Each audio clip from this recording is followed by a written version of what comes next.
Ready? Are we rolling? Okay. Good evening, everyone. I'd like to welcome you to the special meeting of the Board of Selectmen for Tuesday, November 13th, 2018. Please rise. Join me in the Pledge of Allegiance. I pledge allegiance to the flag of the United States of America and to the republic for which it stands, one nation, under God, indivisible, with liberty and justice for all. Thank you. We have a bunch of minutes to approve, which is the first order of business. So I'll entertain a a motion to approve the minutes of the public hearing of October 16th, 2018. Second. Okay, second. Any discussion? No. Hearing none. Those in favor signify by saying aye. Aye. Aye. That carries. Next would be approval of the regular meeting minutes of October 16th, 2018. Entertain a motion to approve. I'll make that motion. Second. Okay, this one has the new health department fees, which were approved that night. So do we have any corrections, any comments? None. All right, those in favor signify by saying aye. Aye. Aye, that carries. Next will be the minutes of special meeting of Tuesday, October 23rd. Special meeting of the Board of Selectmen. So moved. Second. Okay, any discussion or changes? Any corrections? Hearing none, those in favor? Aye. Aye, that carries. And finally, minutes of the special meeting of Wednesday, November 7th. I'll make that motion. Second. Okay. Any corrections No. to these? Okay, hearing none, those in favor? Aye. Aye, that carries. Okay, that's all done. First order of business then is consideration of tax refunds. I'll put a motion on the floor that we approve tax refunds as requested by the Office of the Tax Collector in the amount of $7,054.40, which are overpayment of various property and vehicle taxes. Second. Okay, any questions? No. Okay, those in favor? Aye. Aye, that carries. Okay, next order of business is consideration of bid waiver process for the Bethel Fire Department engine. This is a pumper, correct? Yes. Okay. Actually, this is a stainless steel custom pumper. Okay. The whole thing's stainless steel? Truck? Body? What's that? Yes, sir. That's why I was surprised when I was reading through it too. The main body, all this. Marty, do you have anything to add to this, or this waiver is ready to? No, the only thing that's a little bit different about the waiver is, and these gentlemen that are here from the fire department may know this, there's some things that I'd like to see about changing in the actual contract. The actual contract's only 3 pages long. Mhm. But what it does is it incorporates the entire book, basically. Yeah. And that's what I wanted to make sure. There's a couple other minor things. So what you'll see at the end, where it normally states that, no, I can't find it now, it's off here. Subject to final review by town council. Correct, Okay, all right. that's all. Because All I right. know I'm gonna be discussing them a little bit. Okay, all right. Okay, you guys good with that? Yeah, Okay. I'm just curious what so we sent basically I got a copy of your email as well. It's kind of 2 parts. There's kind of the clarification and then the changes that you wanted to see. Right. So the changes were sent to the factory. I didn't send them to anybody yet, yeah, because I wanted to see what some of the reaction was. Because he got a copy of them as well, the first selectman, and Bill Padella got a copy of them too. You forwarded that to me. Right, okay, and you forwarded them on? Well, that's fine. I mean, Yeah, I just forwarded save that to time, that's Hudson all. Valley just to see what Yeah. we can do. Again, the only restriction is the time frame with upcoming holidays. Yeah, no, well, I'll follow up with it. I was gonna, after the meeting, assuming they approve this waiver, I was gonna send them to them anyway, so Okay. if you already did. Okay. And you know, the other thing about the warranties was I just wanted everybody to be aware about the warranties. Right. Because when you read the booklet, it'll say lifetime. And then when you actually read the warranty at the back, it's not. It could be something different. So Okay, that's thank the you. only reason. But other than that, I didn't think there were that many changes, so. Right. And Can I say one more thing, Matt? Sure. I sent the provisions regarding the insurance to our insurance agent. He's already responded. He doesn't have a Bless you. problem with what I have there. So he's happy with that, so it's all finalized. That was another thing I was waiting for, too. Okay. So if there's any, we just brought Joe along just in case there was any questions that came up on the floor for clarification that we could just. And could you introduce Joel for the record? Yeah, this is Joe Barifi, right? Joe Bruferi. He's the salesman that we've been contacting through Hudson Valley. How do you pronounce your last name? Bruferi. Okay, I apologize. I mangled it when I called you. Most people do. Yeah, I'm the sales representative for Hudson Valley Fire Equipment. We're the dealership for Seagrave Fire Apparatus. So my territory is Fairfield County amongst some other counties within our total territory. And yeah, I'm just here tonight to be a resource for them, for any questions for them or for yourselves. Specifically for the warranty, just so you guys have an understanding where there was some Seagrave warranty information within the proposal that we submitted. Yes. But in addition to that, once a delivered fire truck is delivered from Seagrave to Bethel, there is an entire parts manual specific to their fire apparatus. And then within that is also any additional warranty literature for motor, pump, et cetera, anything like that. So everything will be submitted at the appropriate time to the customer. What is the general warranty for the drivetrain right now? All of the warranties, there's a 2-year parts and labor for the apparatus itself, and in addition to that, depending on whether you're Cummings or whether you're the water's pump, there's a separate paint warranty. Yeah. Everything is included within the proposal. But like he said, it varies on whatever section of the apparatus that you're talking about. Okay. And the question is stainless steel. This is a first for Bethel, isn't it, Ed? I know we had tankers that were stainless. Yeah, so Seagrave, that I'm aware of, is the only one in the industry that does full stainless steel cab and body. Well, what other manufacturers do is aluminum. Some do a stainless steel body, but the cab's usually all aluminum. Stainless steel is available for most manufacturers for the body itself, typically for an upcharge. Seagrave is one of the only manufacturers that uses stainless steel for the actual cab construction itself, where the members are carried inside. There are a couple of other manufacturers that are doing it now, but we've been doing it the longest, and we're stainless steel through and through, from the cab into the body. But the frame is steel, right? Yes. Is that let me just ask a silly question, because I've heard so much from our highway department. Is there any protection against that frame against magnesium chloride, which is being spread on the roads here? I don't know if you coat it up with something. It's a big concern for a lot of departments, especially in the northern states where there's a lot of salt and things like that used. There is everything is fully painted and protected for the undercarriage, but there are other preventative maintenance things that departments can do. Just simple rinsing and stuff like that. Right. Is a major deal. But no, it being stainless, and there are protective measures taken. Because I've heard like not only the carriages or the frame itself, but the brake lines. I know many dealers around here. One of their complaints is, we don't like to service these vehicles that often, but especially on trucks, pickup trucks and regular trucks, the brake lines are just being corroded away because of this magnesium chloride. And we have a standing SOP at the firehouse that every time the truck goes out, comes back, it gets washed out. Washed out. So especially on the wheel wells and everything. Yeah. And there's not only are we the dealership for Seagrave Fire Apparatus, but we have a full maintenance shop there as well. So we do all preventative maintenance, where typically either biannually or annually fire apparatus will come just to get serviced, and those are the times where our mechanics, who know where the problem areas are, time of year, that sort of thing, they review those things. So if they see an issue starting up, we try to catch it early enough where it doesn't become catastrophic.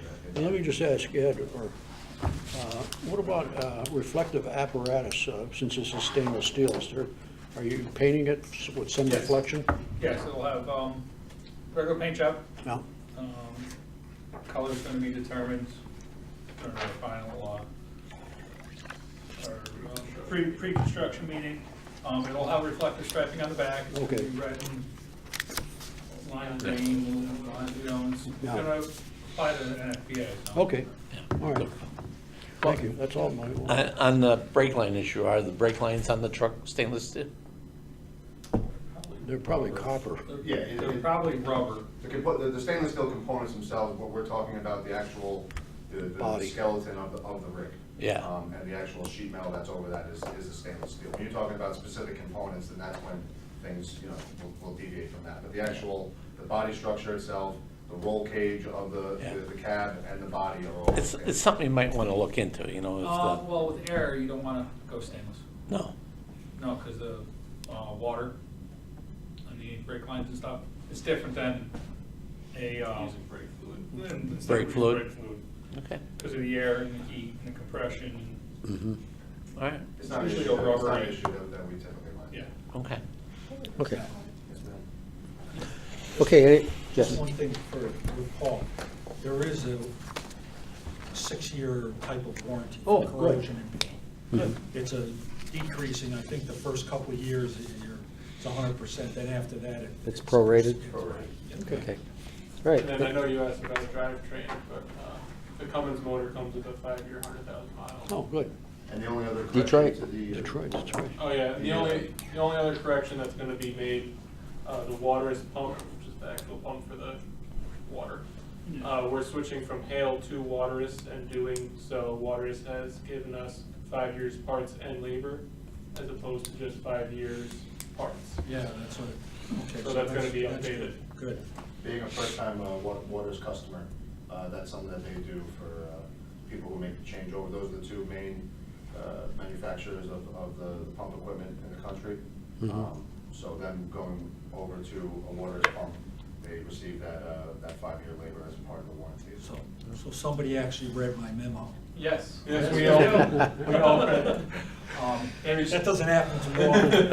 And Waters pumps are made in the United States, so that's why we Okay. made the change. Okay. On the maintenance end, it's something that we made a suggestion of just based off of their location and for serviceability. We're able to get parts and repair it much quicker. Okay, all right. Thank Any you. other questions? No, that's it. Thank Okay, you. well, let me read this long motion into the record. Excuse me. Resolved that the Board of Selectmen, in accordance with the provisions of the Town of Bethel Charter, Section C8-13C43, finds that it is in the public interest and the public economy to waive the advertising and bidding requirements with respect to the purchase of one Seagrave Marauder 2 stainless steel custom pumper, otherwise known as the Pumper, and award bid to Seagrave Fire Apparatus LLC under HGAC contract number FS12-17 for the total consideration of $659,721 for the following reasons. One, that the funding in the amount of $660,000 for the pumper was included and approved as a capital expenditure at the town budget meeting for the fiscal year 2018-2019. Two, that the Bethel Volunteer Fire Department formed a committee to investigate and to secure the best pumper available at a price within the amount of the approved expenditure. That the committee exchanged with and received information from 4 major manufacturers regarding the need for said pumper and came to the conclusion that Seagrave met all of the needs of the Bethel Volunteer Fire Department. 3, in addition, the committee received competitive prices through HGAC organization out of the state of Texas, which is the nationwide governmental procurement service performing governmental functions that screen manufacturers and contractors for governmental purchases through a cooperative purchasing program. 4, that HGAC has secured bids for at least 40 Connecticut municipalities, several state Connecticut universities, and several Connecticut municipal fire departments. 5, that at least 20 Connecticut municipal fire departments have purchased Seagrave firefighting equipment and/or vehicles.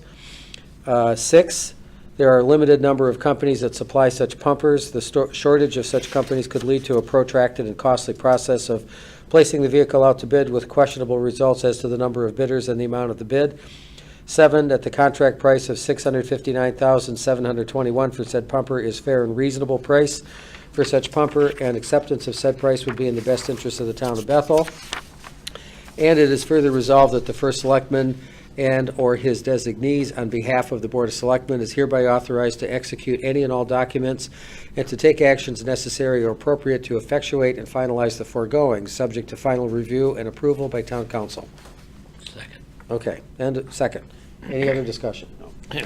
Hearing none, those in favor? Aye. That carries. Thank you very much. So as soon as he says I can sign it, we're ready to roll. And we can do it electronically too, to save some Approximately, time. what is delivery anticipated? Through the contract, it's at 280 days for a maximum, but our typical turnaround time is around 6 months for Apparatus. Okay. Great, thank you very much. Thank you. Okay, item, let's see, 1, 2, 3, 4. Consideration of bid waiver for sale of breathing apparatus that no longer meets NFPA requirements. So let me put this, I think we discussed this before, but let me put this on the record. This is another long one.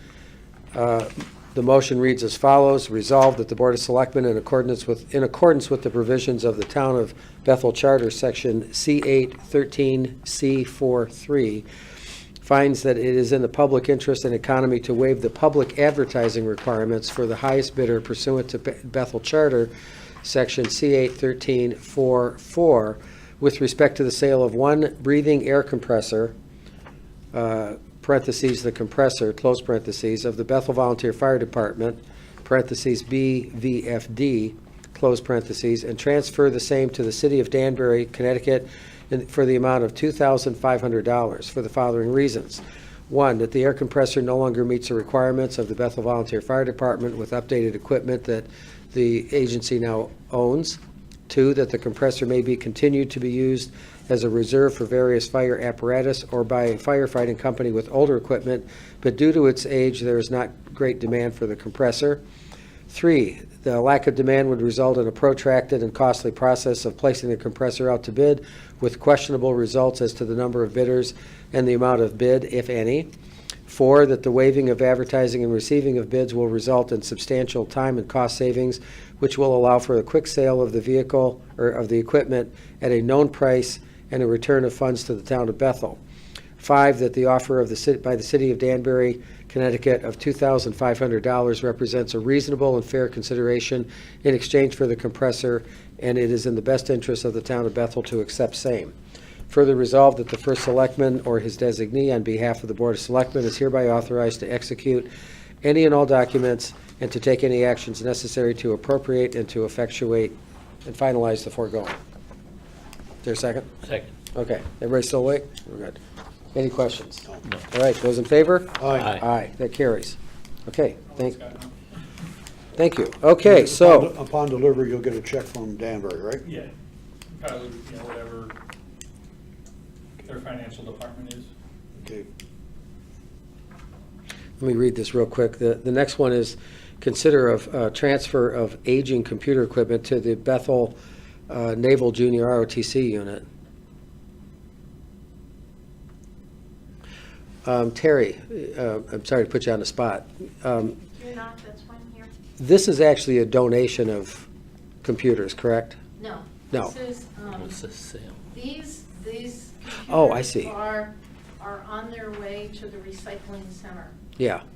However, the MJROTC would like the opportunity to have the students learn how to wipe computers clean under the direction of our IT department, and then set them up as basic computers. And then they would like to attempt to sell them and have the money go back into the MJROTC program. So essentially, in terms of what the transaction here is, we're going to be donating the computers to the ROTC for them to recover what value there is and then sell them. Correct. Okay, all right. Yes. They can't keep the money. It's got to go back into To the general town fund. coffers.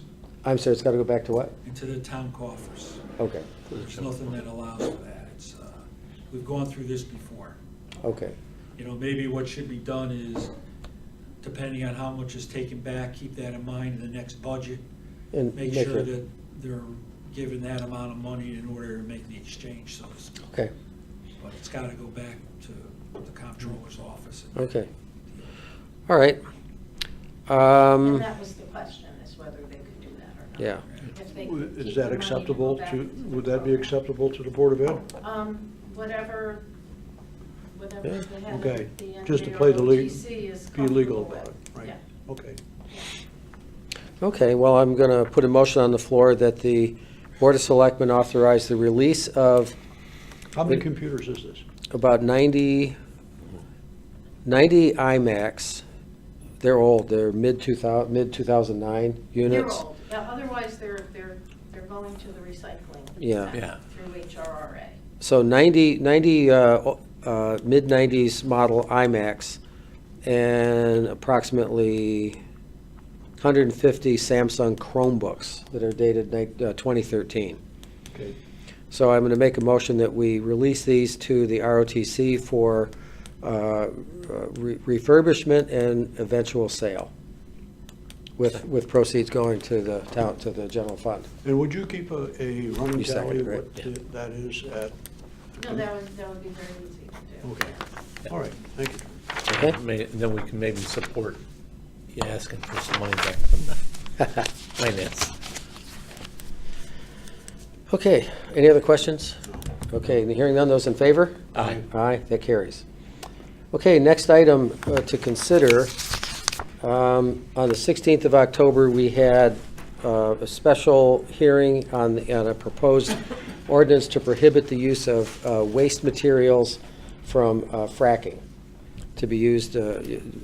Basically, there's no fracking that occurs around here, but what this suggested ordinance would do was prevent use of materials on roadways, things of that nature. We had a public hearing. Virtually all town residents who appeared were in favor of that ordinance. There were two gentlemen from other towns, which I still don't quite understand why they took the time to come and oppose it, but they did. In my review, and I offer this for your consideration, we basically took the guts of the basic framework of the fracking ordinance, and we removed the paperwork part of it.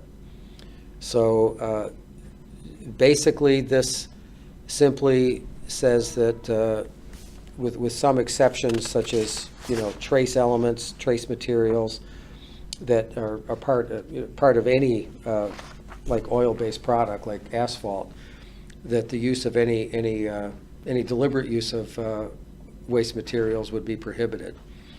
So I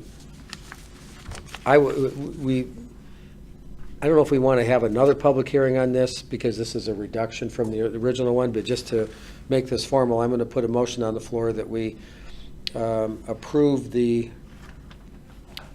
proposed ordinance prohibiting the unlawful storage, disposal, or use of waste from hydraulic fracturing as presented tonight, which is November 13th. Is there a second? Second. Okay. So, comments? Yes, you were waiting for me. I know you were a man of strong opinions, Paul. Yeah, on this one right here, I fully agree with the people that came here, and let's protect the environment. But this is so watered down. And the thing that I object to, if you really want, there's no teeth to this thing, but if we want to put teeth in it, I think the most important thing is the money for violation. We state here that such offices or agent may issue citations or impose fines in the amount of $250 per violation. I mean, if I'd be a person dumping stuff, $250 is nothing. Mm-hmm. I'd like to maybe just raise it up to $25,000 and say, okay, now, try dumping your stuff. That's an attention getter. Yeah, that puts teeth into the whole thing, even though it's a sort of a watered down ordinance here. Mm-hmm. But that's what I'm looking for, is teeth. Anybody would see that and say, well, I don't know. Rich, what are your thoughts? I don't know. It's a large number there. It was certainly, Because, when you make somebody liable That's right. for a situation that, we had, years back, we had a company dump stumps, and it cost us a lot of money I remember. in legal fees and everything to get rid of it. And that, they were just stumps, never mind Yeah, I anything remember. radioactive or hazardous. Mm-hmm. We recovered some of that money, though. That was Yeah, we did? From the courts, yeah. It was over 10 grand we got back. Marty, what's your opinion of a $25,000 penalty? He's gonna tell me I'm overruling the That, state. I mean, that's per violation. I mean, Let's it's- put it this way. I've looked at a bunch of these ordinances. I mean, I didn't write this one that's here, but I looked at a bunch of them. I don't think any of them had more than $250. I think we would have a very difficult time trying to justify $25,000 in front of a judge. I think what the judge would say is that there's absolutely no relationship to what the damage to the environment is, and that's what this is. It's more of a, it's not a violation fee, it's a penalty fee, which I don't think the courts would look on very favorably. But it's If a- you know, I don't know what else to tell you. I happen to think, my own personal opinion is pretty much the same along Paul's lines that I've heard him say before, that this is really something that the state should be dealing with, Mhm. not Yeah. the town of Bethel. I Right. think everybody agrees with that. Everybody Right, agree, yeah. I certainly agree with that. Yeah, I think the value here is that the state legislature hasn't been able to basically get out of its own way and do something, because I think Paul has stated in the past that in some of the other meetings, It's either and I agree federal or that state. it should be a state thing. If anything, the fact that we would be the 52nd town in Connecticut to enact an ordinance puts pressure on the state and sends the signal that we want them to do something. You know, you may want to consider maybe raising it to $500. I know, but the thing is, Paul, where it says is that each day is a continuing violation.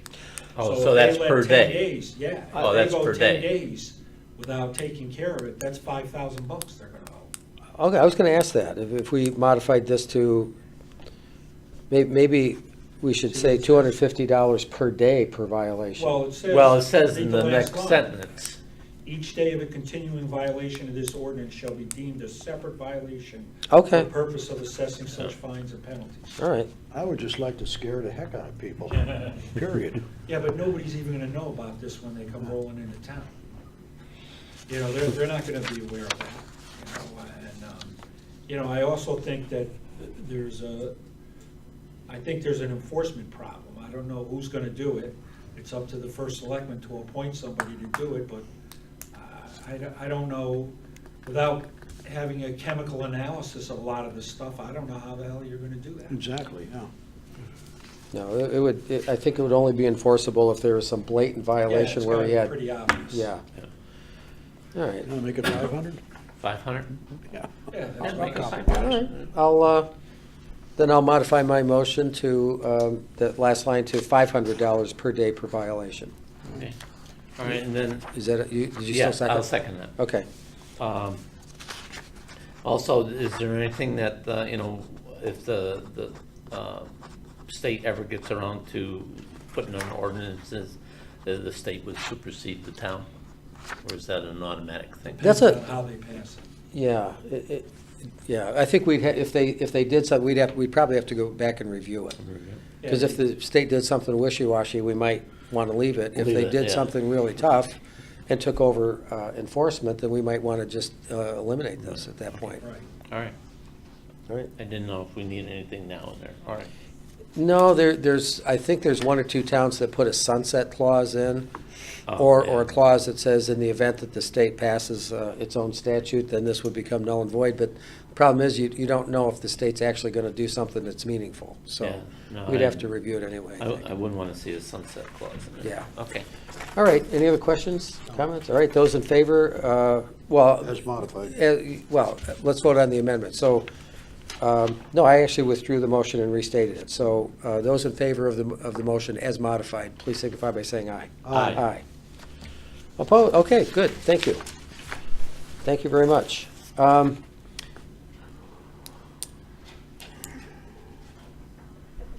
Item 7. This is actually a little bit of a typo.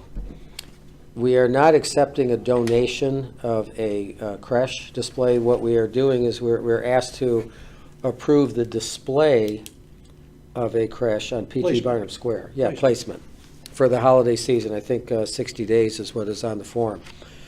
So to open up discussion, let me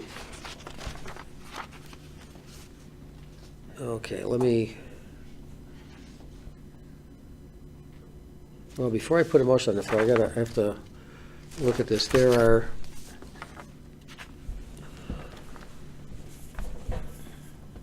are two applications.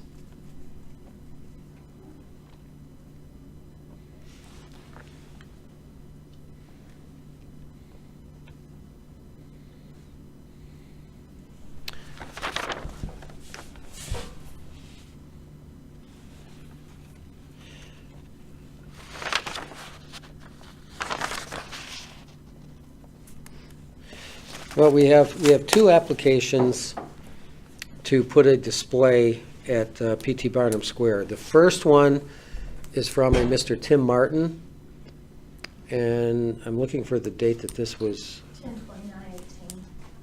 10/29? Where is it? Oh, there it is. All right. Mr. Martin has all the paperwork that is required by the town. There's a liability insurance certificate. On the back page,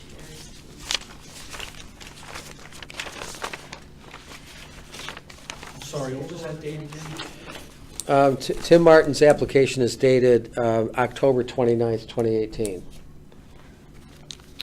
Now, I've been in contact with the town attorney, and there are some legalities pertaining to this, in as much as there has to be, or there should be, fair and equal access for the purpose of using public property for displays.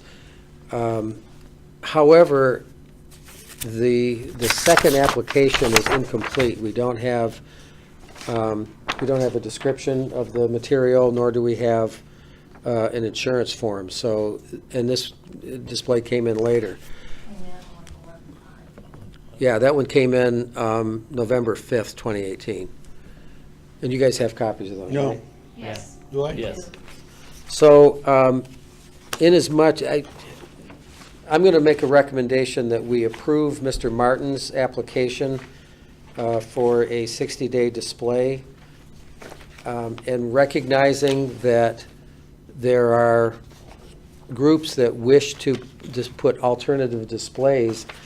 I think what we need to do is, in the interest of public safety, allow one display. It's not a large area, and establish either we take on the role or establish, along with the Park and Rec Commission, establish a policy committee to formalize a written display policy guideline before next year. I would suggest we do that right after the first of the year. Because I understand that there are multiple groups that would like to put in holiday displays, alternative religious displays, non-religious displays, and that just turns into chaos, and I don't think we can accommodate everything at this time. And it's unfortunate. I think it's, I probably should have thought of this months ago, but I did not. So I'd like to put a motion on the floor that, due to the fact that we have a complete application from Mr. Martin, that we approve the display for the 2018 holiday season. I'll second that motion for Okay. discussion even. Yeah. All right, floor is open. Yeah. Yeah. Go ahead, Paul. Okay. You know, I understand some people feel that there should be other issues being brought forth during this holiday season. And I've always said that this is a historical event. It's a cultural thing. It's historical. You know, I know there are some people saying it's religious. No, it's not, because there are no religious ceremonies occurring. Mm-hmm. And I know that this has been taken up before the courts several times, and the courts, from what I've read, they've just dismissed it. And it's been such a tradition in this town. that, you know, it's always been on the P.T. Barnum area there, the green. I don't want to change tradition here, because when you take a look at the season in general, you know, you look at every store, there's a Christmas tree. You find it at, even in commercial establishments. You walk into their front, their reception area, you'll find a Christmas tree. It's a celebration of a season. It's not like there's a religious experience or a ceremony going on. And this has been the tradition in this town as long as I've been here, and that is already approaching 43 years. And you go through every town, it's the very same thing. It's a season. It's a cultural thing. It's an historical event. Nothing more, nothing less. So that's my opinion on this whole issue about a creche. It should remain, because you know, if you go through the history of the United States here, it's always been one someplace on a town green. You go, you know, and I've been in Europe. I lived in Europe several times, and needless to say, I mean, from communist Russia, they still had them back then when it was communist. So, you know, let's just not confuse things with religious versus a historical, cultural event. I mean, you walk into the mall, they're celebrating that season too. It's a seasonal thing, period. Could I ask a question? Where does this say the time period that they want to set it up for? I don't see that. I just see the date of the ceremony. The setup is on, the schedule of events is on the back side. Yeah, but I don't. Yeah. I'm looking for the time period that they want to leave it up for. You know what, it's not printed up here. Mr. Martin told me verbally 60 days. They expect to take it down, I think, by January, end of the first week of January. But I specified 60 days in my motion, so that's, Okay. okay? It's, you know, it is a tight spot. I agree with Matt. I think we need to form a committee, or you have public hearings about something in the future. Because this has come up in the past, and I'm sure it'll come up more in the future. So, but for this particular time, they were in ahead of time, and their application has been approved, and they have all the paperwork to associate with it. So I'm in agreement that we allow it to happen this time, and it's not, the town crew's not putting it together. No. That, you know, they're supplying all the supplies and putting it together, so it's not like years past where the town crew had put it out, so, No, it's all volunteer. yeah. Okay. All right, any other comments, questions? Hearing none, so we have a motion on the floor to approve Mr. Martin's application for a 60-day display. Those in favor? Aye. Aye, that carries. All right, last item, consideration of a tobacco and vape-free parks policy. This is a proposal to create a formal written policy that prohibits smoking and vaping at all town public parks. So athletic fields, McCower Park, Bennett Park, Parloa Park, etc. And school facilities already smoke-free, even in the outdoor areas. But this would include Bennett, Bergstrom, Crowfield, McCower, Mitchell, Overlook Park, Parloa Park, Enchanted Trail, and the Franck property, and then Park and Rec maintained areas in between those areas that I mentioned. Dan, do you know if the Park and Rec Commission already approved this? No, I think they were waiting for us, and then it was gonna go back to Park and Rec. Okay. Marty, there's no requirement for Park and Rec to review this first, is there? No, I believe that the Board of Selectmen are the ones that have the authority Okay. to set the policy All right. and fees and everything first. All right, well, I'm sure they'll let us know if they don't like it. All right,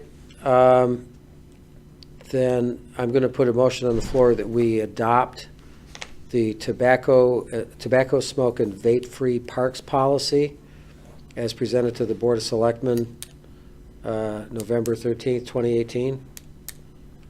Second. Okay. Do I have to read this whole thing? No. No, but there is something they have down there when you want to make it effective. You know, they do want, it does say compliance procedures, signs will be posted at all parks. How long is it gonna take them to post the signs? You may wanna throw a date, a couple weeks down the road, to give them time to set up the signs. What do we say? A month after they post the areas or something like that. Yeah, that's what I would, Yeah. something, it doesn't have to be more, So why 3 don't, weeks, 2 weeks, whatever you want. why don't we say effective January 1st, 2019? That gives them time to put the signs up and then people see them. Yep. All right? That's all. I'll modify my motion accordingly. Okay, any other questions? No. Hearing none, those in favor signify by saying aye. Aye. Aye. That carries. All right. Thank you very much. The motion. Second. All those in favor? Aye. Thank you. Thanks for coming, guys. Isn't this fun? Do you